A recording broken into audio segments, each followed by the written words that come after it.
27 avril 1848. Abolition de l'esclavage en France. Le 27 avril 1848, le gouvernement de la République française publie un décret par lequel il abolit l'esclavage dans les colonies françaises. L'abolition concerne avant tout les vieilles colonies héritées de l'Ancien Régime, dont l'économie repose encore sur les grandes plantations sucrières. Le long parcours des abolitionnistes. Sous la Révolution, les députés de la Convention ont aboli l'esclavage une première fois pour calmer les révoltes dans les colonies des Antilles. Mais Napoléon Bonaparte est revenu sur cette mesure et a légalisé l'esclavage le 20 mai 1802. Les Anglais se montrent plus hardis, sous la pression des sociétés philanthropiques d'inspiration chrétienne, ils abolissent la traite atlantique en 1807 et l'esclavage en 1833.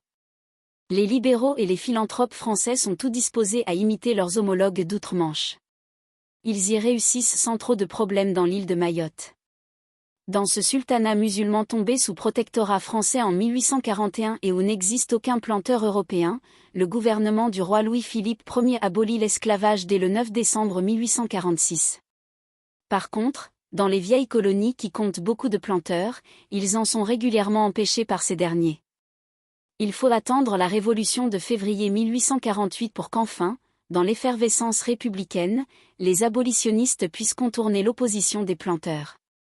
Le décret d'abolition est rédigé par Victor Schœlcher, sous-secrétaire d'État à la Marine dans le gouvernement provisoire.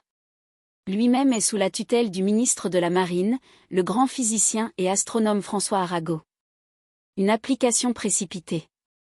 Le décret prévoit de libérer dans un délai de 2 mois 250 000 esclaves noirs ou métis à la Martinique et à la Guadeloupe, ainsi qu'à la Réunion, en Guyane et à Saint-Louis du Sénégal.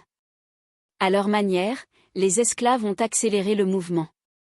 À Saint-Pierre, en Martinique, une insurrection éclate le 22 mai 1848, avant qu'ait été connue l'existence du décret.